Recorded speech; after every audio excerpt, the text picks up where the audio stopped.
Yeah, so tell me about the bar. Like, So we switched to a brand new Texas Power Bar. Like the guy just bought it and it just opened it out of the box like that day. And if you know anything about a Texas deadlift bar, the knurling on those is like ridiculously sharp. So it's not like tacky knurling, which feels comfortable in your hands. It feels like you're gripping a bunch of razor blades. So yeah, it's not fun. So like I'm pretty sure everybody tore their hand on like their second or third attempt. So my first attempt was 716, and it moved really fast, really easily. Then I jumped to 777, which was what I'd hit in the gym, probably a little higher than I should have. I probably should have done like 749 or something like that. 749 probably just wouldn't have torn my hand as much, and then I would have had the chance to go for my third, which was the goal. So I got 777 and my hand tore on 777. So it just like ripped. I lost all like a bunch of skin on my hand.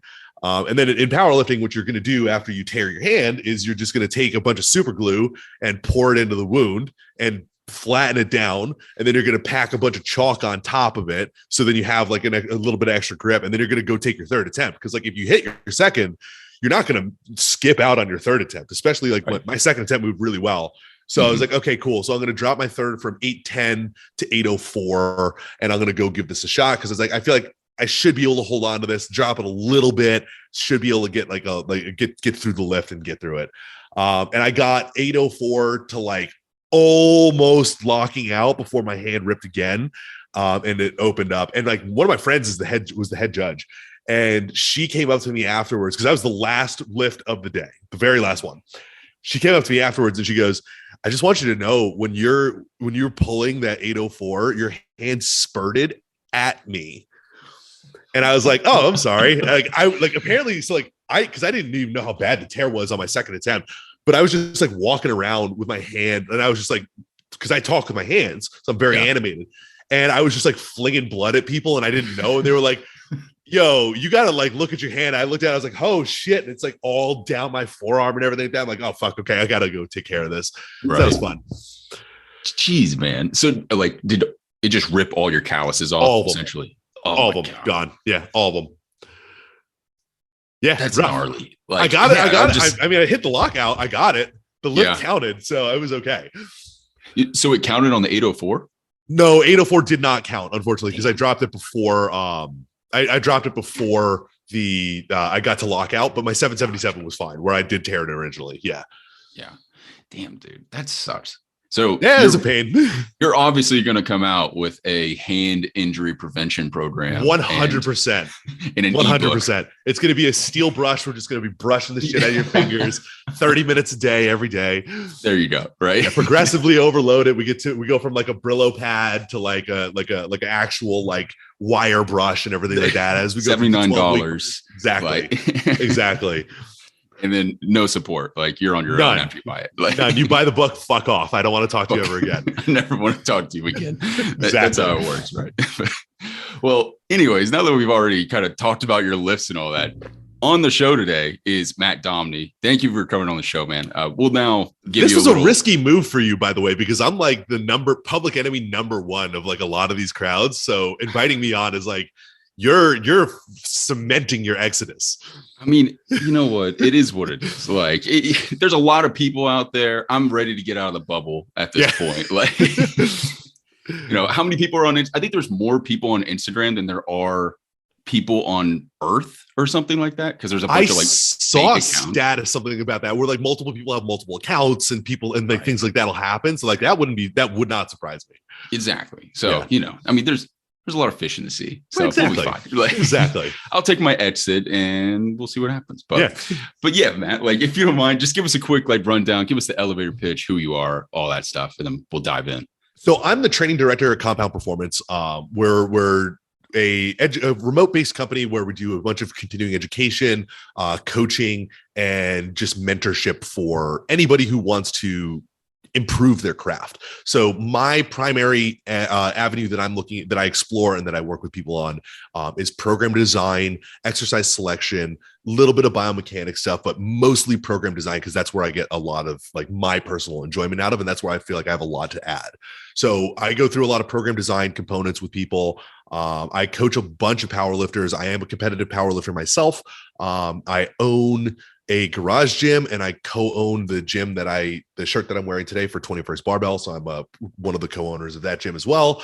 And then we also run the Compound Training app. So that is a program delivery service that we've created by coaches for other coaches, where we look at taking as much feedback as we can to improve the product every single iteration of updates that we send out. Gotcha, man. So, but I've taken the Compound Performance mentorship, and I have to say, like, you guys set me up for success, got my online business going. Like, it was amazing. So I will always talk you guys up at the end of the day. Like, went from making like no money working in a nursing home to like having my own online business and all that. So if you're a coach listening to this, you definitely have to take the mentorship. I always tell people we actually just changed it, and we're really excited for the way that we're looking at pushing it now. So one of the things that happened is like that was I think the last quarter was our 12th run through. So it was our 12th cohort or something like that, like 12th or 13th, something like that. We've been doing it for a long time. And Kyle and I had a conversation where we were just like, I'm kind of bored of teaching the curriculum. And like, we've revamped it a bunch of times. We've added stuff and we've done a bunch of stuff, but then it's like, we have to do a full year cycle before we revamp it, because we need to see if we can get a bunch of more people through it so we're teaching the same subject 4 times a year, every single year.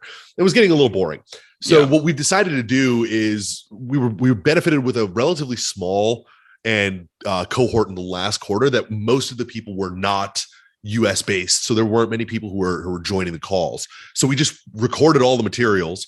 We're putting them all on the website, and we're releasing a new product where it's going to be all of that stuff that we've done previously as pre-recorded materials. And then every single week, we're going to take deep dives into much more nuanced topics of programming or business building or exercise selection and things like that, where we actually get to like try a little bit more and not just rehash the same subjects over and over and over again. We get to like think more about our presentations and put more effort into them, because that was one of the biggest things, the feedback that we got from like the mentorship is like, people would always say like, you guys are really smart, but all this stuff seems very basic. And it's like, well, yes, it has to be basic, because we have to give everybody a base level before we can start even talking about the more advanced stuff.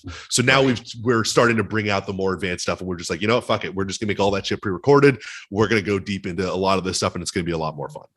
Yeah, that's smart. I like that idea, but even then, like, even when I took it, I mean, I think I was like part of like the second or third cohort. You were early. Yeah. But even then, like, the basic stuff was probably the most beneficial in my opinion, just because it was like, what the hell am I doing? Like, why am I trying to get people to do like all this advanced shit when they just need to be like, just fucking squat, just go squat, go like lift some weights, like just accumulate volume, and you're going to see success. And that's in both like a rehab and a training setting. Like rehab setting, probably even more so. It's like you need exposure to volume and just like in some sort of endurance aspect, and your symptoms go away 9 times out of 10. Absolutely. I mean, if you look at like, this is one of the things that like Dr. Pat Davidson said a long time ago, man, I think maybe 3 years ago. But if you look at any kind of rehab program, it's just really low grade bodybuilding movements. Exactly. Yeah. 100%. Like, so, I mean, that's what I just launched my first program, and I actually consulted with Kyle like a ton, like trying to make it, but it was the Broken to Beast. And it's literally like phase 1 is just like, you're doing 3x15s, and it's just easy stuff on the joints that goes after a ton of muscle activation. Yeah, absolutely. It's just like a little bit of rotation, get you moving. It's like, you don't need anything else besides that. Like it'll solve itself. But I don't know, we can go on a tangent with that probably any day, but probably will. Yeah, we probably will. But I think that's a good segue, because one of the questions I do have for you, and this goes, a lot of the people that listen to this, they've been in some sort of biomechanics, they've heard of infrasternal angles, all that stuff. But I think what would be interesting to hear from your point of view is like, how the hell do you get a skinny, lanky son of a bitch strong and without like beating their joints up completely? Yeah. So, okay. So as a little bit of like anecdotal evidence with this, I'm 6'3". My arms, like I can tie my shoes without bending over at the waist. And like, I'm 260 pounds. So like, it's possible. But I've also been lifting for longer than I've not been lifting at this point. So I'm 31 years old and I've been training since I was 15. Right. Mm-hmm. So like as soon as that was when we first got into the weight room in high school, and I've been lifting or training and doing something athletic consistently since that period of time. But one of the biggest pieces of advice that I have to give everybody, and this is one of the things that people fall into this trap all the time, is that you have to, at a certain point, you have to be comfortable being uncomfortable. And that doesn't mean in the gym, that means in regards to your body composition, right? Because one of the things that I've always, and I went through this cycle for a long period of time where I would be like relatively lean. I'd be like 10 to 12% body fat. And then I would go and I would be like, okay, cool, I'm going to start gaining some weight. And I'd gain like 5 or 8 pounds. And I'd be like, oh, nope, getting fat. I got to cut down. And I just continue this cycle where it'd be like, I lost my abs, got to get lean again. Lost my abs, got to get lean again. So one of the things that you like, people have to get comfortable with, especially if you're going to be like a taller lifter, you just have to get comfortable with the fact that like for a little bit of time, you're probably going to look like shit, and that's okay. But you just have to look at shifting the thing that you're focusing on to being from like an aesthetic thing to being more performance based. So if your lifts are going up in the gym, you're getting stronger, like your circumference measurements are going up in the areas that you want them to be going up in, you're probably going to be off on a good track, and you're also going to be pushing into the right direction. And that's one of the biggest areas where like I struggled for a long period of time. And I finally got over that about like 3 years ago.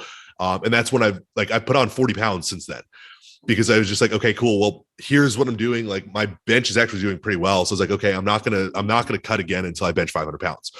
And like my deadlift will go up no matter what I'm doing with that. And my squat will also benefit from higher body weight. So it's like, all of these things will get better. And like, those are the things that I care about. So when I hit that number, that numerical goal, then it's like, okay, cool. Now I can work on getting a little bit leaner because I've already achieved what I wanted to achieve. And now I can start switching the goal to something a little bit different and working on something else. I think that's one of the most powerful things that people can have. And this is one of the things that we as coaches talk about with all of our clients all the time, but we also almost always lose sight of it on ourselves, is having some sort of a goal. Right.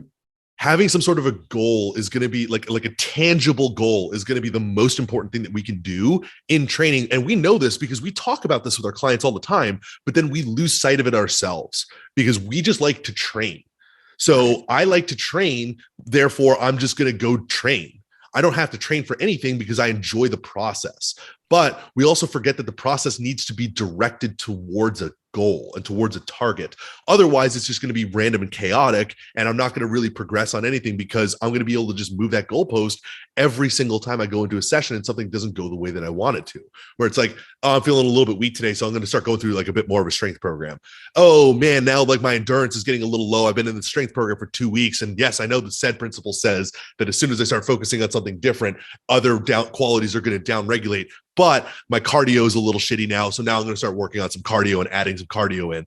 And it becomes this area where you just are making, like, you're just constantly spinning your wheels in the mud because we're not realizing that everything is seasonal enough to push towards a specific goal, achieve that goal, and then move on to something different. And that's why I think the biggest thing that, especially with taller people or lankier people who want to get bigger, is we just move those goals and we forget the sight of what we wanted to do, which is just getting jacked. So getting jacked, getting stronger, and all of that stuff comes and like goes by the wayside a little bit more because we think it's going to be harder for us just because we're bigger and longer, even though it's really not. We just have to eat and train just like everybody else does. Exactly. But we just lose sight of that, especially as coaches. We lose sight of that very frequently, and I think that's something that we have to start bringing people back to. Yeah. Well, it makes sense because I think I truly have crossed the threshold of like just like beginner intermediate to like advanced intermediate in probably like the past 2 years, just with that same sort of mindset. It's like, hey, like my goal right now is like, I want to hit 215, like just body weight. Like that has just been my goal. I'm going to do it. And then I just have some circumference measurements that tell me, like you said, in the right places. But it's taken me like, I've been like tracking this for probably like a year now. Like I've gone from like 178 up to, and I'm sitting around like 206 right now. So I still have time, but it's like, it's taken me like a year, and it's probably going to take me another 6 months to get up to 215, like truly get up there. And so I think that's a good way to look at it. It's just like, you just got to keep going at that goal. Keep going. Yeah. Right. And so, and something too is like, I think people limit themselves. Like they're like, oh, I'm going to bulk for 6 weeks. And it's like, well, that's a fucking waste of time. Right. Like 6 weeks isn't going to do anything for you. And right. You're going to get 8 pounds of water, maybe a couple 100 grams of muscle tissue, and then you're going to lose it all again because you're going to cut right away. Exactly. Yeah. So it's like, you know, I mean, I've literally been just like bulking for 6 months straight. And it's been grueling. Like at this point, I'm going crazy. Luckily, dude, it's so much harder than cutting weight. Yeah, I agree. It's so much harder. Like cutting weight, you just don't eat. It's not hard. You don't eat and you walk more. It's not difficult. Right. Eat some salads. Yeah. Yeah. Nobody has ever like people just don't understand it. Like when you're getting to the point where you're eating so many calories for your size or for you in a day that you have to bend over because your stomach is hurting so bad. Yeah. And you're like, oh, well, fuck, I've got 750 more calories that I have to eat tonight. And I don't know where I'm going to get this from. Yeah. I ate an entire box of Cinnamon Toast Crunch yesterday. Yeah. With like whole milk. And I was just like, what the fuck is wrong with me? Like, yeah, it sounds great to everybody who's listening until you start to go through it. And then you're like, oh, this is not fun. Like I've been full for like fucking 3 years.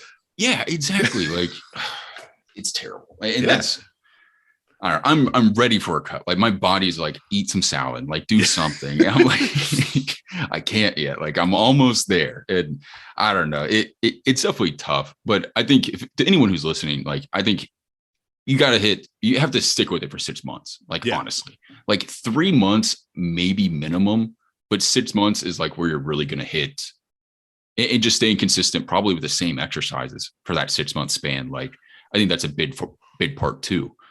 I don't know if you agree with that. Absolutely. Yeah. Absolutely. Like just slow increases, steady increases in weights and just playing around with rep ranges. It goes a long way. I mean, so that's one of the biggest things is like, playing around with rep ranges and keeping the exercise similar for a long period of time. Like, yes, because if you look at powerlifters, right, especially like the people who are like competing at the top end of their sport and the top end of their weight classes, they're all jacked. They all squat all year round. They bench all year round. They deadlift all year round. Always. Like there's always some level and there's always some amount of that in there for a long period of time. Because one of the things that we seem to forget and we seem to look at when we're like rotating exercises every 3 to 4 weeks is that there's a neurological component to training, and that most of the gains that you make in the first 2 to 4 weeks, depending on your coordination level, are going to be neurological in nature. And it's going to be coordination based because you're now learning and mastering the movement, and you're not actually working on gaining any muscle tissue. You're not actually gaining or like really working through any sort of range of motion or really like increasing muscle strength or tissue, because you just are learning the movement in general. So we have to get through that learning phase of the movement. And again, it's one of those things where if you're brand new at an exercise, it's going to take a longer period of time. But if you've been lifting for a long period of time, you still have to go through that like accommodation and learning phase. And when you're doing something new before you're able to start actually progressing it and making progress off of it. This is something that's well known and we just continuously forget about it. Why do we forget about it? Like, is it just because we get bored? You think? Boredom. So when I used to coach Kyle Dobbs, right? So that was one of the things that we did. And like, he sent me a couple months of his own program beforehand, and he had never done the same thing for more than 2 weeks. And Kyle? That was he gets bored. He gets bored super easily. He gets bored really easily. Like he'd go through like mass or go through something like that and like go through the full program. But like when he was coaching himself or like programming for himself, it was just like a random assortment of workouts all the time. And he would not really put himself through anything structured or anything like that. So when he asked me to coach him, I was like, okay, cool. You're going to do the same thing for 12 weeks. And he got stronger and bigger than he's ever gotten before. And like we made tweaks on some of the exercises, but like the tweaks that I would make were more range of motion based, where the pattern would stay the exact same. Like we'd go from a split squat to a front foot elevated split squat to a rear foot front foot elevated split squat. So we're still driving the same movement in the same pattern, just through a slightly larger range of motion over that course of that 12-week period of time. But like he did better than he'd ever done previously because we just had some consistency established, and he was able to get through that learning phase of movement and then be able to actually start driving some effort in it and some consistency in it because he's now mastered it enough that he can start loading it seriously. Yeah. and taking it close to tissue failure, not task failure. Right. Okay. Tissue failure versus task failure. I mean, that makes complete sense. Like, I mean, that's just, it made sense too, because going through this process, like literally for the past year, I've been like testing that Broken to Beast program. Yeah. And so I've just been doing the same freaking exercises over and over. Like I've done RDLs for a year now, like just like some variation of RDL. And it's like, it just keeps going up though. Yeah. And it's like, you know, I can't fit in my shorts anymore. Like I had to buy all new shorts, and it's a good problem to have. Yes, it is. Oh, it's great. Like I'm having to buy like XL shirts now. I'm like, I've never had that problem in my life. Like this is fantastic. But no, just having to stick with the same like exercises. Again, if anyone's listening to this, there's like 80 people I think that listen to this. But if you're listening to this, like just stick with the same thing. Like it. So in terms, there's been a lot of stuff on Instagram, and I'm curious to hear your thoughts. Like, what is your thought process on boredom? Because again, people are like, well, good training is boring. Effort is not boring. Okay. So so good training is not boring because you have to put a lot of effort forth to complete the sessions. Okay. Right. And if you're putting forth a bunch of effort, you can do the same thing. Like you can do the same thing for a long period of time, as long as you're consistently making progress on it because you're trying harder at something. Right. That's the way that I would look at this, is like, good training is not necessarily boring because you're getting better results off of that. And that's going to get you more enjoying the process of training more, because you're getting more results out of it and you're seeing that there's something happening from it. But it all is going to come from the fact that you are starting to try harder, right? So if you try harder and you put in the effort, that good training, it's what they mean by what I think they mean by boring is like the exercise selection isn't fancy. Like you don't see a bunch of people doing like squat to press to weird stuff, right? In the middle of there, like something. Exactly. Where they're doing like a split squat to curl the bicep press. They're not doing stuff like that looks complex on the internet. They're doing a split squat or regular curls or regular overhead press, and they're segmenting them out in a way that makes sense. So it's, I guess the way that they're looking at it is it's boring in the aesthetic appeal to the training. But if you're putting the effort in, it's not going to be boring. Like you're going to have a good time because you're going to be getting the results that you want to. Right. No, that makes sense. I mean, just so like, for instance, I switched from bench press recently, or like probably a couple months ago, to just like a machine press. Yeah. And that was just something like, I just started like loading it up. I was able to add on like an extra like 40 pounds to it compared to my bench. And I was like, all right, well, like, this feels great. Like, I'm pushing like some weight right now. And then, like you said, like, you know, you hit those circumference measures and it's like, all right, this is working. Like this is working. I'm going to keep going. And it's that positive like feedback loop almost. Exactly. And then you just keep going. Like, I don't want to, it's like my favorite lift now. I look forward to it every time I go into the gym. Yeah. Like one of my in-person clients, I told him that we were going to do something because he was one of those same guys that wanted to like the rotation of the exercises every like couple weeks.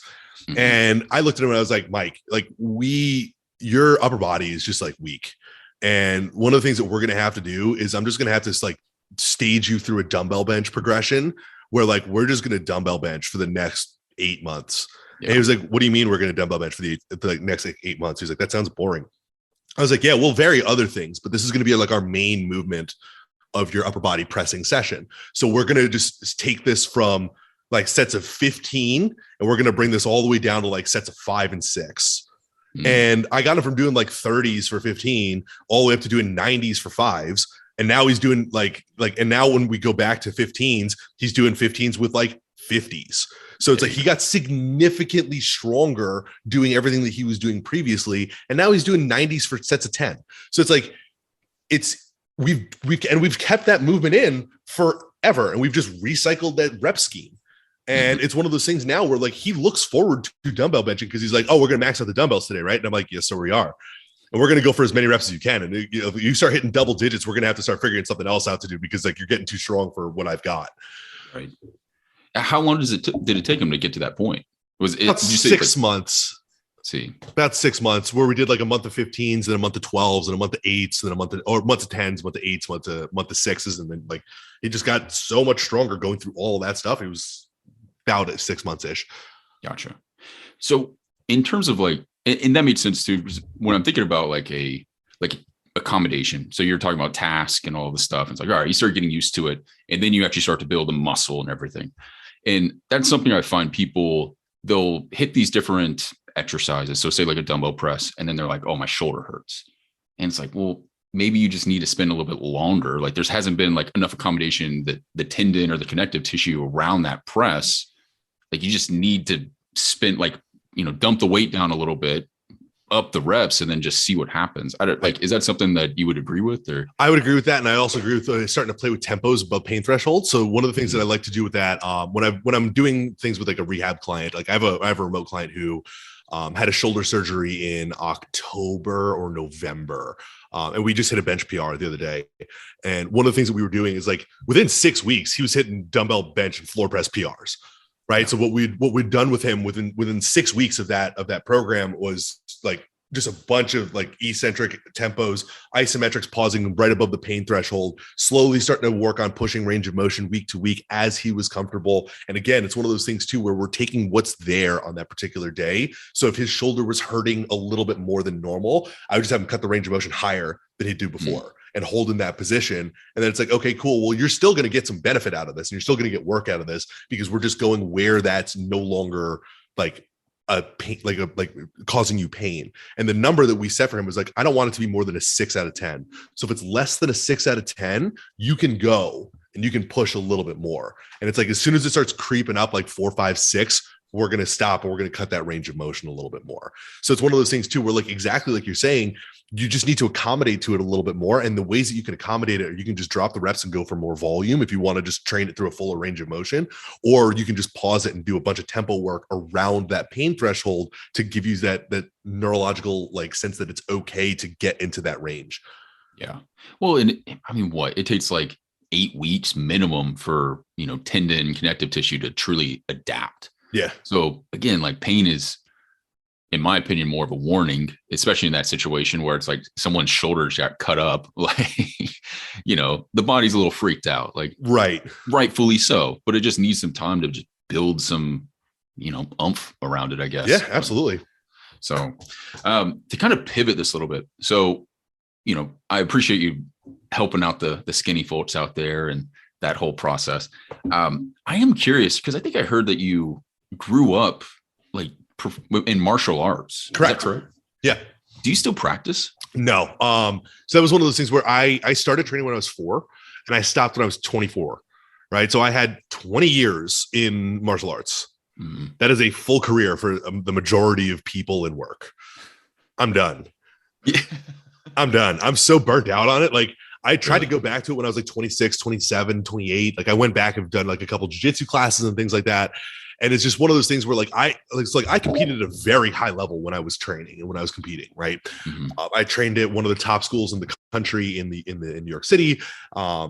If anybody knows Brazilian Jiu-Jitsu, I trained with Marcelo Garcia's academy there for a while. And I trained at the Renzo Gracie Academy in New York, they've spawned some of the top Brazilian Jiu-Jitsu competitors in the world. Trained with John Danaher for a bit and trained with Marcelo for a while. But I've gone back and I've trained since then. And one of the things that I noticed is like, so how you're talking about when you're getting into that like machine bench, right? And you get that fire and you're like really enjoy looking forward to, and like you look forward to going into that session. I dreaded going in and training. And it was just one of those things where I'm like, I just don't want to do, like, there's so many other things that I would rather do at this point. And like, for me, it's like, I would rather lay on the couch and watch TV than I would go train is usually a good sign for me that it's like, I'm done. This is over. Like I'm forcing myself to do something that I don't want to do at this point. And like, it may come back and I may start doing it again eventually, but like for the foreseeable future, I have absolutely no desire to get back into training. So what made you want to get into powerlifting and like body composition, all that? Like, where was that transition? Did it just naturally kind of happen? Or so when I was in college, I was a semi-professional kickboxer. So I did a couple mixed martial arts fights. I did 10 kickboxing matches, won a couple national championships, did a bunch of stuff in that, did a bunch of Brazilian Jiu-Jitsu fights. I lost only one. That guy was really good. That guy was really good. But that was one of the things that like I started training and I started lifting like seriously, and I got really serious about lifting when I was 21. So when I was 21, I got super sick and I dropped from like 210 to 168 pounds, 163 pounds. And I'm 6'3". So like that, I was small. I was like emaciated at that point because I couldn't eat. So like I forgot what I had. I was super sick for a long time, and like I couldn't eat. I could barely do anything. I couldn't move. Like I was very, very, very sick. And I remember in January of 2012 or something like that, or whatever it was, my mom asked me to help her move some boxes because I just started feeling better, and I just started like I'd recovered enough where I had energy and I was like able to start doing things. So she asked me to help her move some boxes, and there was an empty box on the floor that I went to pick up, and it was heavy, and it was like an empty milk crate, and like that empty milk crate felt heavy, and I was like, okay, never again, never again will I feel this like is this. Ridiculous. I can't. This is ridiculous. Like I just like 3 months before I got sick, I just won like a national title in kickboxing, so I was very capable beforehand, and I was like, this is never ever going to happen to me again. I will never be in this position ever again. So from that moment on, I got like super serious about training and found powerlifting from that because I wanted to be strong, right? So I started training and I started powerlifting. I started getting a lot stronger. I think after I got myself back to my normal body weight. I think my first deadlift session, I pulled like 225, and then like 5 weeks later, I pulled 315, and then like 4 weeks later, I pulled 405. So it's like I've always been good at deadlifting because of the way that I'm built. So it's like I started like taking it super seriously, and then all of my martial arts performances got so much better because I was just so much stronger than everybody else. And this is one of the things that people don't seem to understand about like athletic performance is that strength is a technique. So if I am a 200-pound man and I'm fighting another 200-pound man and I'm 8% body fat and that other 200-pound man is 20% body fat, I'm significantly more muscle than him. So I have to expend a significant amount less energy to complete the same amount of task that other person will, especially if it's in a combat sports scenario. Because I'm just so much stronger than him, it takes me so much less effort to extend my elbows or to pull him closer to me or to put him in a choke and squeeze, because he's just so much weaker that I am just able to overpower him without expending anywhere near as much energy as they can. So if we're looking at it from like a bioenergetic standpoint, being a more muscular athlete is usually going to lead to higher performance to a certain point, because you just don't have to try as hard to complete the same task that other person is going to have to complete. Yeah, no, that makes sense. I mean, I wrestled in high school, and I was super skinny. Like I was, and everybody else was probably jacked as hell. Oh yeah. Well, so I ran. My main sport was track and cross country, and then I'd wrestle. I was one of those kids. Yeah. So I'm like, 140 pounds, soaking wet. I'm lucky, and I mean, I just remember just getting thrown around. But there was something too, like just that weight. Like someone who's just heavier and like we're the same size, quote unquote, but it just like it exhausted you just trying to have to like move them around. And it was, oh my God, it was a bitch. Like it was hard. You just can't. Yeah. Exactly. And like that's the craziest part is like when you start going with somebody who's like way stronger than you and you try to move them and you can't. So not only do you get that, like, does that stronger person have to expend less energy? They also just won the match because psychologically, know that other person can't do anything to you. And that other person also knows that they can't do anything to you because they tried as hard as they could and nothing happened. Yeah. Right. It's like, I remember like being put in an armbar one time when I was training against somebody who was like, we were about the same size, but they were much weaker than me. And I like curled my way out of it. And they were just like, shit. Yeah. What do I do? Like I put my full body weight against this person's arm and he just like grabbed his hand and just like rode himself out of it. And it's like you're done at that point. You probably feel like a superhero. You're like, you feel like unbeatable. And that other person feels completely crushed and defeated. And it's like, there's probably like at that point, particularly in like submission wrestling or jiu-jitsu, there's one submission that they would have on you, and that's a rear naked choke. But they have to get your back, they have to get it deep, and they have to figure out how to get all the way around from wherever they are onto your back to get into that position where where size doesn't really make much of a difference. And it's like, that's probably not going to happen because they're already demoralized from the fact that you just like curled your way out of a submission.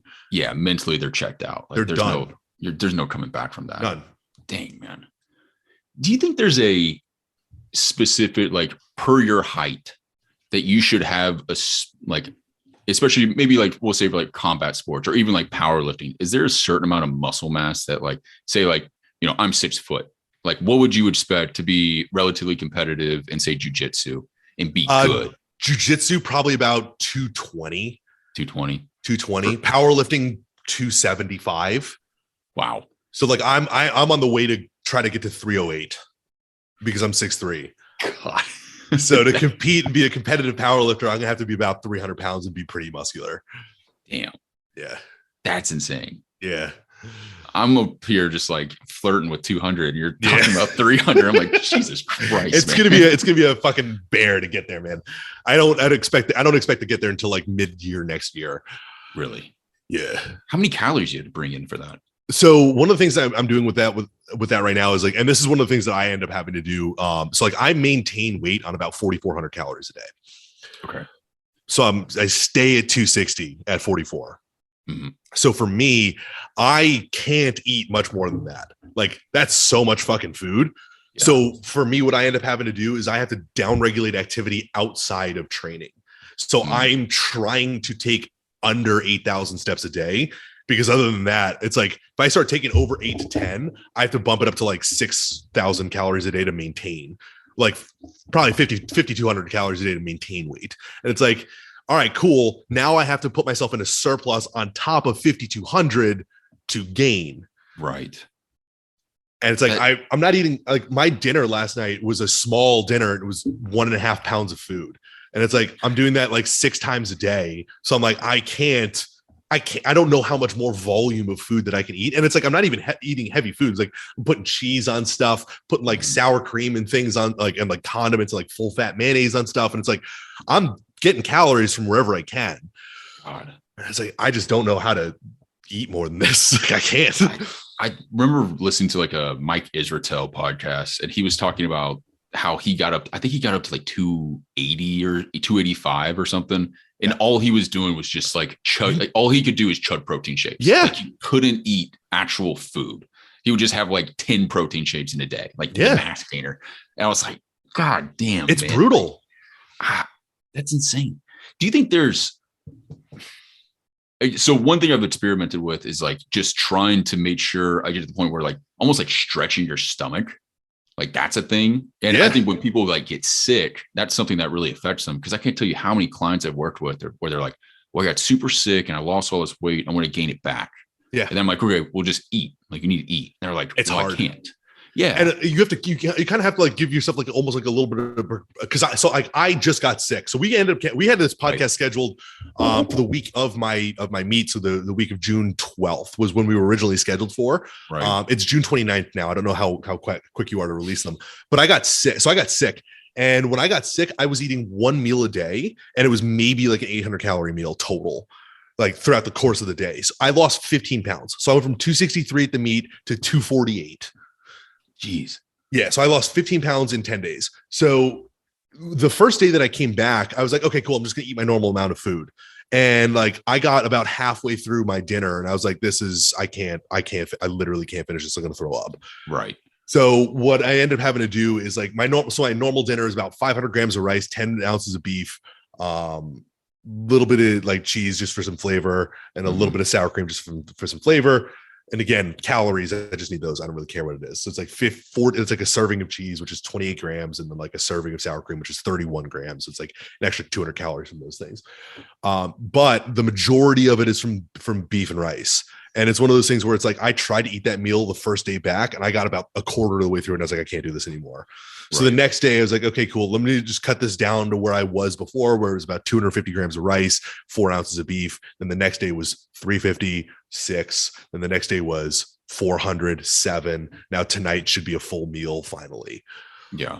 So you just have to space it, and I'm that's just gonna space it. Yeah. that's the best. That was just thing, one meal, but like everything else, I did that the same thing with all my other proportions and just have like slowly staggered them up a little bit more. Yeah. Do you have a secret weapon when it comes to like your nutrition stuff? Like, is there like one food that you eat that like helps, or you just eat it all? I try to eat everything. I mean, it's one of those things where, like, particularly when you're trying to gain weight and you have to eat a tremendous amount of calories, what I want to look for with things like that is I'm going to look at calorie dense foods that are like almost like nutritionally sparse or smaller. Right. So this is one of the things that like we'll actually do, like if I'm coaching somebody through a weight cut for powerlifting. Like one of my favorite things to coach people to get people to do is on their like when they're starting to like stop eating and we're starting to like restrict, we do a volume cut as well. So we cut down the amount of food volume that person's eating. So they're no longer eating vegetables. They're no longer eating rice. They're no longer eating like a bunch like high volume foods. They're eating dark chocolates, they're eating bagels, and they're eating stuff like that, because that's going to be just significantly higher calories per gram, which is going to make it a much easier way to start getting yourself back into calories. So when you're getting off of being sick, that's another easy thing that you can do is you can get a bunch more like calorie dense foods that are going to be a little bit lighter or more calories per gram. So you can start getting yourself back to a level of calories without having to worry about like all the volume of the food that you were eating before. That's smart. I feel like I've practiced that, but not without like, you just said it way better than I ever like actually practiced it, I guess. But no, that makes total sense. I'm going to have to throw some of that into I'm sitting at about like 5,500 calories right now. Yeah. It's like hard. Dude, it's gotten better because like I said, I'm just eating like a whole box of cereal each day, and like cereal's good. So yeah. But that said, like, I mean, before this, I was trying to eat, like, I'm cooked on eggs. Like I can't eat any more eggs. I'm dying. Like, ugh. And what are you going to have to eat a day? Like a dozen eggs? Yeah, seriously. Well, I was eating like 6 eggs a day. I cut back to like 5 or 4, but even then I'm like coating it with cheese, like sriracha, like eating anything I can to get it down. It's just, oh my gosh. Like talking about it makes me nauseated. It makes you nauseous. It's not fun. No, not at all.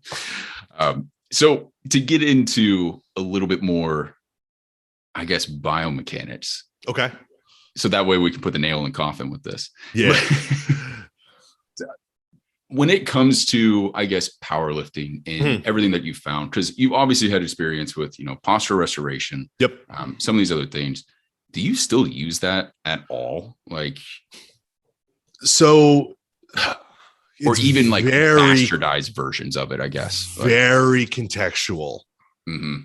So one of the things that I would look at is, and this is where I have to give credit where credit is due, the assessments, not the assessments, but the patterns that PRI has recognized in people are probably the most accurate ones that I've seen, right? Like AICBCs, like RBC, like RBCs, those things, like LAICs, like those exist. Those are things, right? Because they just look at the way that the body is actually structured. So those end up being a real thing.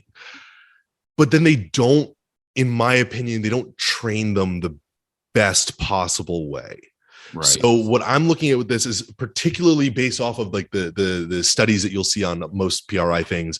The majority of them are done on very untrained people or very injured people. Mm-hmm. Right. So for people who are very untrained or very injured, yeah, sure, this might be a great thing for you to do.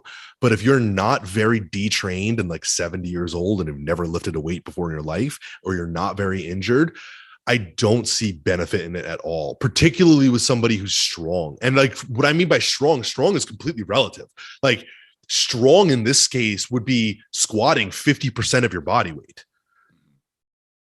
Right? Because that's not something that people are normally going to be able to do. So if somebody's able to get to the point where they're squatting 50+% of their body weight, things like 90s or stuff like that, I find them to be significantly diminished in the amount of returns that you're going to get on them versus just picking a better exercise or helping somebody set up a little bit more effectively for that movement, or picking something that allows them to express effort through a full range of motion. Do you think that's because of and this is just kind of what I've noticed, but do you think it's based off of like someone is almost too strong for some of these movements, like these low level isometrics, breathing. Like they're just too strong for her. They have too much mass. Yeah, and one of the things that happens with that is as soon as they start getting back into a position where there's any appreciable amount of load, they're just going to compensate back into what they were doing before. Right. Now, that is okay if you don't have a specific goal, right? So this is one of the other things that bothers me the most about this, and all like about this biomechanical movement that everybody's looking at, is what I see with a lot of these people is if you don't have a specific goal, I have no issue, or like a timeline on a specific goal, I have no issue regressing you back to the area where you can maintain that position and allow you to then drive more effort in that new position and progressively improve that over time. But how long does that take? Like I deadlift 800 pounds. I want to deadlift close to 9 in my next meet. I don't have time to go back to 135 and work on rebuilding it up from there, because that might be the threshold of where I start to break down or where I start to compensate. Those compensations and breakdown are normal. And those are normal things. Yeah. Right. So it's one of those things too, where like the body's self-organizing and it's going to be picking the best way of completing that task. And one of the other things that we're looking at too, is if we're looking at a compensation that's happening on the first rep, that might've just been something that was too heavy and we just drop it by like 3 to 5%, and then they're going to look better. But again, if that's a max out attempt or an RPE 9 lift, I don't care. Right. That's just effort. That's fine. Like that's where you're supposed to be for that given time. Right.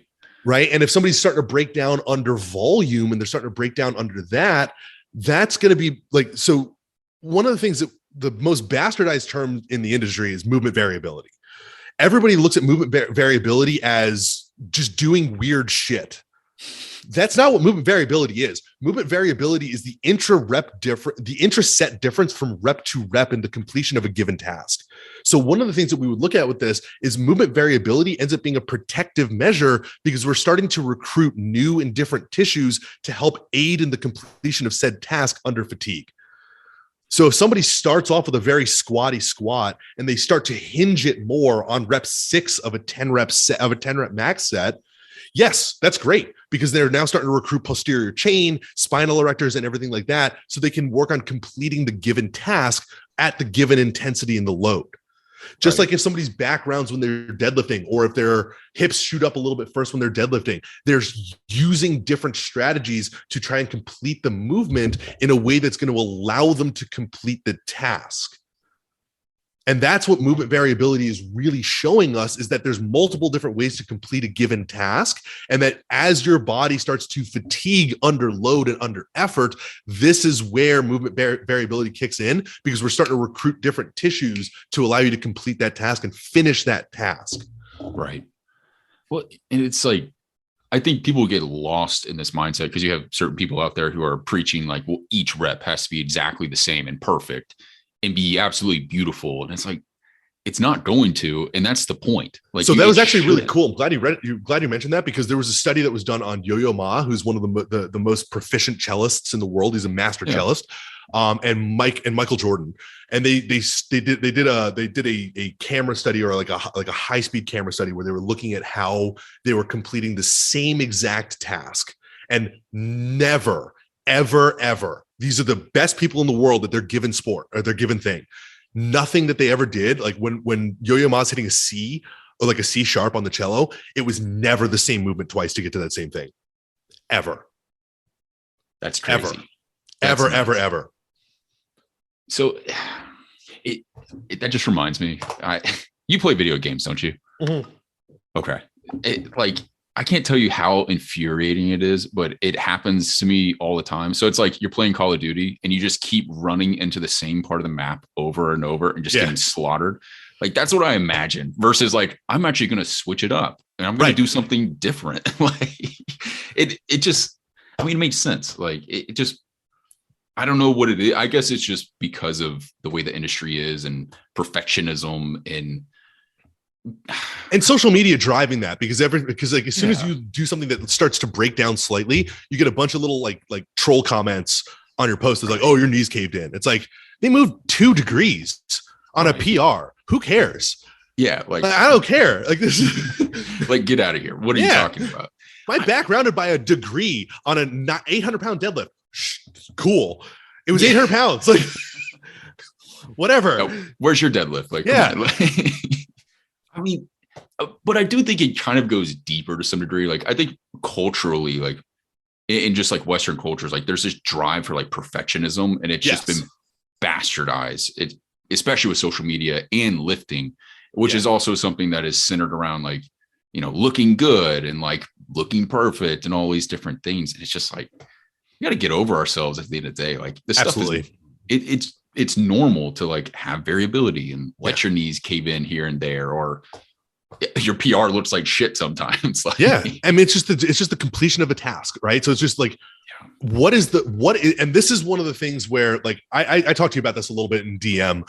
One of the things that I notice about people who start getting really deep into biomechanics, and I'm guilty of this too, because I did this for a long time. I did this like all 2018, all 2019.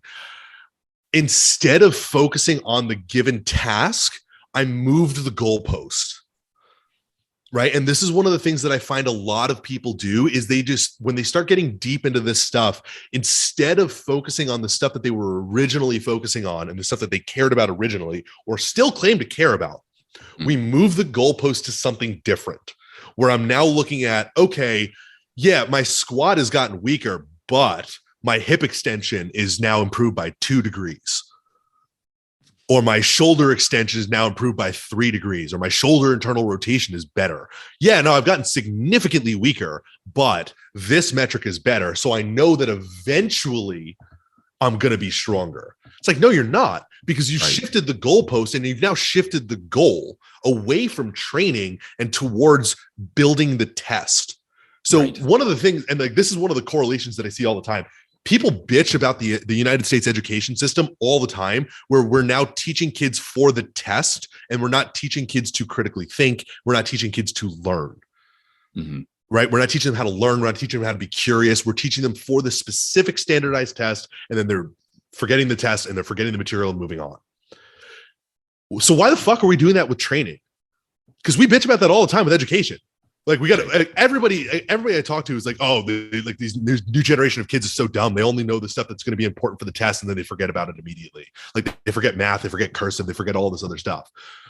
So then we take that, like us, we fitness professionals take that same exact mindset that they're teaching kids, and we push it to ourselves, where we're like, oh no, I'm just going to work towards the given test that I failed at or that I'm not successful at, and I don't care about the other stuff at all anymore. Because I don't have this one thing.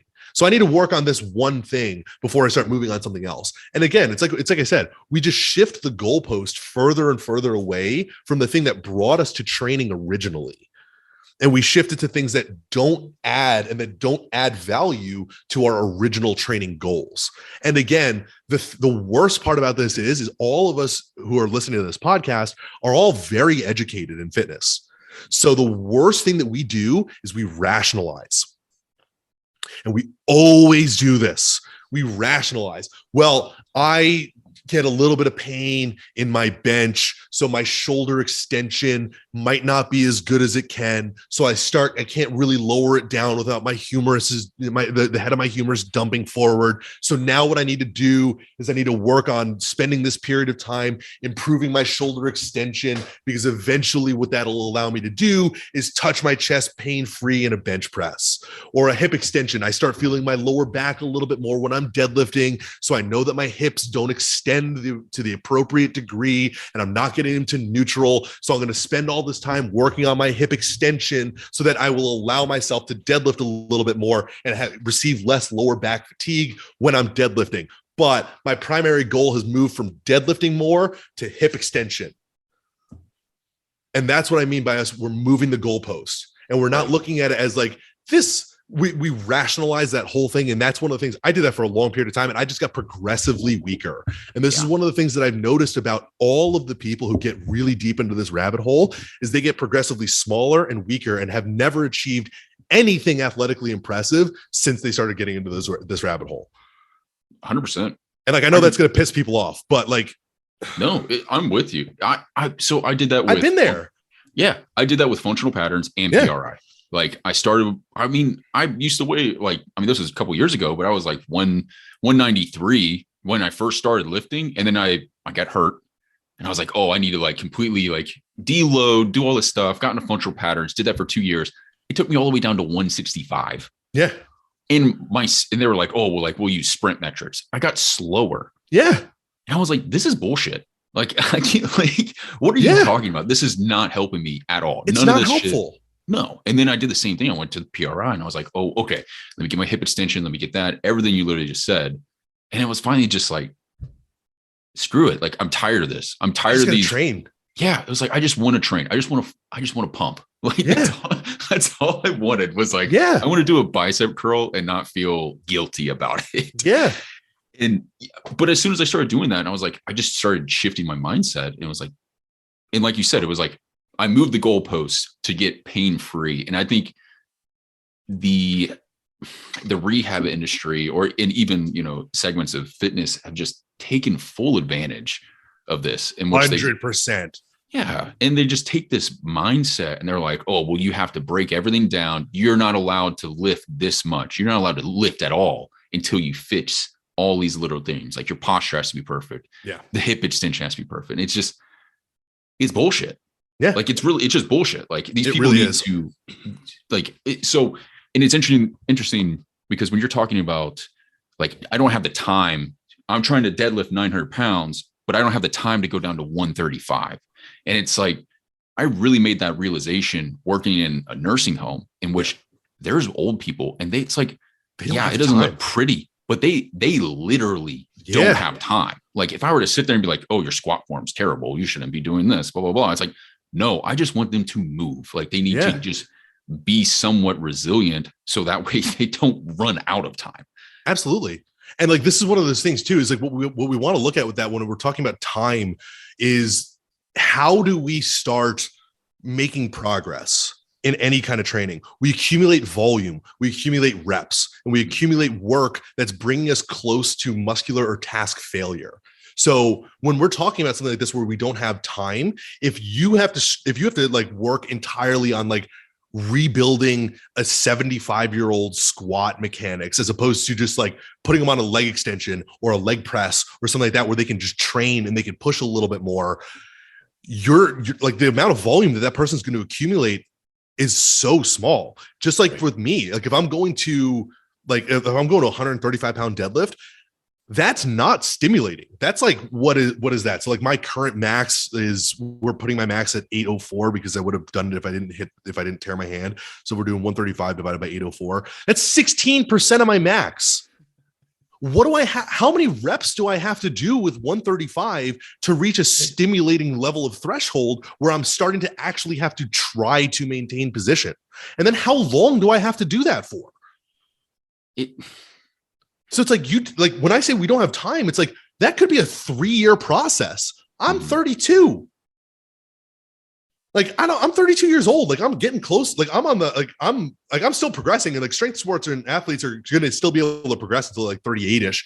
But like I'm 32. Like I want to do this stuff within like a shorter period of time than the next 4 to 5 years. Like we have to look at that. We have to look at the fact that we like the accrual of volume and the stressing of the system is how we're going to actually make changes. And when those loads are so light or so little, you don't accumulate any real meaningful volume that allows you to progress. But what you do accumulate is you do accumulate fatigue. So you feel like you're doing things, but you're not.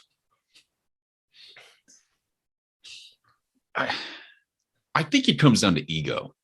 It does.